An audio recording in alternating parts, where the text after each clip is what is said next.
No worries.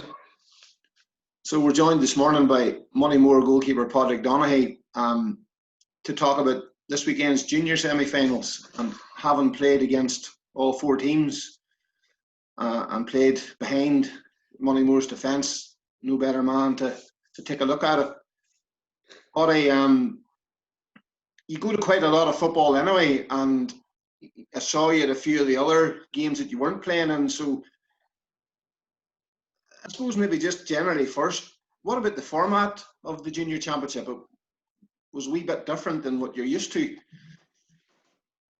No, we go to a lot of games now. Me and the boys like to keep an eye on where the championship's going, but fair, the way the format went this year was great because of lockdown and that, and must give County Board great credit for what they did with the junior championship. Probably the last game or two, maybe in each group, was a bit dead rubber because the groups were ready. Final or the quarterfinals were already finalised at that rate. But apart from that, it was good to get the games in. Look, anything after lockdown, it was great to get them games in. So it was, to be honest. Probably if we felt at the weekend, we left that one behind us all the same, and we should be out this weekend. But unfortunately, that's the way things went. I read in your report that it seems as if he's played well for long spells. And PF seemed to have a good game for his Patrick Feeney. Like, it was well there for you. We probably had a bit of a nervy start now, so I maybe put us under a wee bit of pressure with the kickouts, but just been with the nerves kicking in there. But we felt we really grew into the game. For the first water break, we were just sitting nicely. PF and the boys were taking care of the scoreboard up front. But probably coming in the last 10 minutes, we were 2-3 points down, and we started kicking the ball in maybe too long in the Christie, where if we had it chopped away at our points, instead of maybe going for the high ball in the Christie. That's probably the one regret that we will look back on. We missed a couple of easy frees, and Christie maybe had a goal, and on our day it was clear to the line, would have hit the net too, but it's one we left behind us. But we felt personally as a team, we probably grew up a wee bit this year, as in the new management team, and that gave us a lot of belief. And that was really our aim this year, was get our senior team confidence back again and build on that. And if we could win a championship game or get the semi-final, it would have been a bonus. But this year was try and get a bit of belief back in the team and get the older boys on track again, And finally, just on the format, Drum, sort of the unfortunate team in the middle of it all, got to the final last year, and maybe but for a save from yourself could have beat yous, and were very competitive in a lot of the games. I would maybe would have finished. If I was in drum position, I would feel hard by as well, because not taking any respect away from the other group, but I think if whoever finished bottom on both sides of the group probably should have went to playoff to see who determined that other quarter-final spot. It's very sore in them drum lads too, getting to final and then not getting out of the group. Drum were very competitive against us. We just had a bit of luck, like you say, with that save, and don't know what happened, just seemed to hit me, but we got through it, and that was the main thing. Was your save better than Cahir's?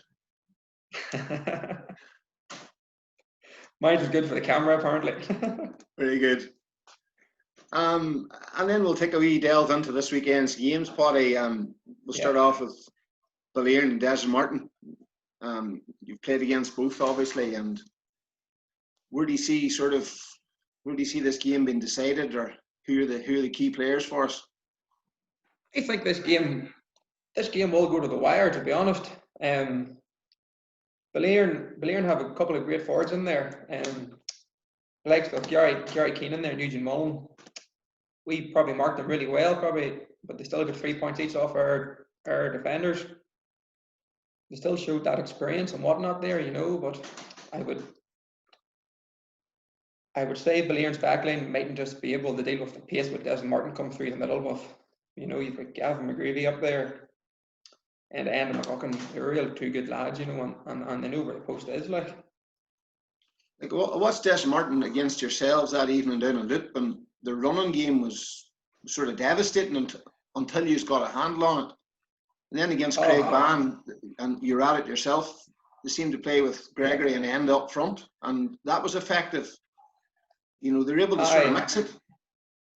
They can mix it up. The likes of Des Martin, who have 80 trainer there coming forward in the middle. You know, there's no stopping him because he has that jinky in and out of tackles. Is there a foul him, or end up getting a black card? But Desmond Martin moved the ball at great pace with Michael coming off the shoulder and Ryan McGuckin coming in cornerback as well. Like there's great pace coming through the middle, and you know yourself, man. Coming to 3-man weeds, you can't mark it. Ballion were missing Jarlath Bradley last weekend. I'm not sure if he's going to be available, but with them sort of been undercooked a wee bit, do you see the test that you give them something that will kickstart their championship? You know, the fact that it was such a tough game. It could do, because personally last year we had an easy draw and then we came in against Glack and we got wiped off the table because we thought we were in a good place, but of playing the easy teams it was no good. Where Ballion probably on the other side of the easy draw maybe needed our game at the weekend to kickstart their championship, like you say. But them and Desmond Martin will go to the wire. It'll all come down to if we can mark the forwards, you know. Who do you think's going to come through? Put my heart on the line, and I'm going to go for Desmond Martin. I just think with Christy McCaig there, and they're probably just a bit better set up. With Gavin McGreevy in there along with Enda McGuckin, they can score the frees and their points from play. With it being a tight game, could we see your first penalty shootout? Or do you think they'll go that length? No, it won't go that far. I don't think Desmond Martin will let it go that far. I think they're just more organised, and once they get a lead, they're very hard to get the ball off then. Moving on to Saturday in Craigban against McGilligan. I was at the McGilligan game the other night, and after a shaky start, we played some great football. James Payne at full forward was a great target. Collie Mullen was exceptional. And then obviously Craigban, seemed to have all their big guns back again. Rory Moore's back in their defence. So what's your take on both those teams, Paddy, from the season? Look, we played Craigban there last weekend, or sorry, 2 weekends ago. Scoreline probably didn't do any favour, but we were well in the game. Just the exception of Lee Moore playing in there at full forward, who was really on his day. It's just, he is the best forward in that division, and one of the best in Derry. But you'd sort of feel you're watching from outside. If you get a man or two on Lee Moore, you'd fancy your chances to go and beat Craigban, Against they are very strong. We've had them the past couple of years going through tight games, and they've just been on the tail of that unlucky result in the semi-finals and quarter-finals. With James inside there, is it Conor Logue running from wing half back or wing half forward? That's him. He can cause serious bother, But it's certainly a game McGilligan will have no fear over getting in against Craigban.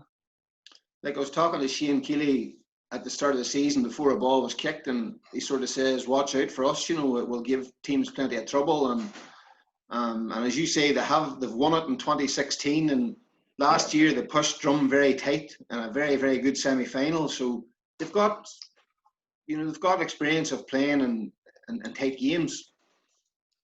Aye, they do, and they probably feel hard done by as well by not coming through that. And they're probably hoping this year, with a bit of experience from the last 2-3 years, they hope that they bring it through this semi-final or in the semi-final this Saturday, But it's very hard to mark Lee Moore for Craigban. If you mark him, you have a chance of beating Craigban. And just when you talk about beating Craigban, they were very susceptible to the high ball against Desmond Martin, and from talking to Cahir, they didn't deal with Drum and conceded 4 goals. With James Payne in there and McGilligan's use of him, will that be a worry for James McGrath and Craigban this weekend? Because anytime I did an against McGilligan and I've seen James stand out and full forward, there's nothing, you don't want to see a high ball coming in because he knows where the net is. It will be a worry for Craigban. We did put Chris Young in against the square against Craigban a couple weeks ago. I must have 5 or 6 men back in at the last trying to get the ball off him, But if James gets that right to play a ball in there, he's going to cause damage for McGilligan, And who's your tenor going on for this game? I'm going to go for shock of the weekend because I think McGilligan like to get the odd body or two back. That will frustrate the likes of Craigban's forwards, as they like to free-flowing football. The likes of Fergal Mortimer there at 11. He just loves looking up and getting the ball in the Moneymore. I think McGilligan will pack the defence a bit and go for the shock of the weekend. I fancy McGilligan to be favourite for the championship. Very good, good shout. And finally, Paddy, just touch a wee bit on the attacking mark. There's been quite a bit of talk about it, and as a goalkeeper playing in behind it, how have you saw it? Do you feel it's offering anything to the game? And if you were involved in the rules committee, what decision would you make on it? Would you keep it? To me personally, whenever you're standing on the nets, and it used to be your defender could lead your man two or 3 yards, just shadow him out a bit, and then put the hand on it. Now you've got to really man mark your player, because if he does get out and wins that ball, it is a clean mark, and it is a score. It's great when it works for you, but when it goes against you, it's like anything else, it should be thrown out the door. But personally, I'd like to see the mark rule gone, because it's slowing down our game at times. The rest seem lost in it as well. They'll always blow it. Sometimes the forward doesn't put their hand up. Like the ball, the forward gets done for over carrying, he thinks it's a free in. It just causing a bit of confusion. But I think if we just keep it simple, the way Gaelic is played and fast flow football, it's hard to beat. I think Christie was the first player in Derry to actually score an advanced mark that night in Luke. As far as I know, it was the first game of the season. And I don't think he's got a mark since the time when he's been in there. But no, whenever you have the likes of someone like that in full forward, it is a serious asset to get a mark, you know. But it's probably a full forward's dream if you're big and tall like Christie and like the James in there for McGilligan, catch it, and it's a handy score, you know. But to me, the rules and the GA need to listen more to the players and maybe people on the table, as in get feedback on what the players think of the game. But to me, the mark should be gone. There you go. Thanks very much for your opinions there, Paddy. And hopefully you have an enjoyable weekend watching the action. No worries, Mal. Thanks very much. Good luck. Thanks. Cheers.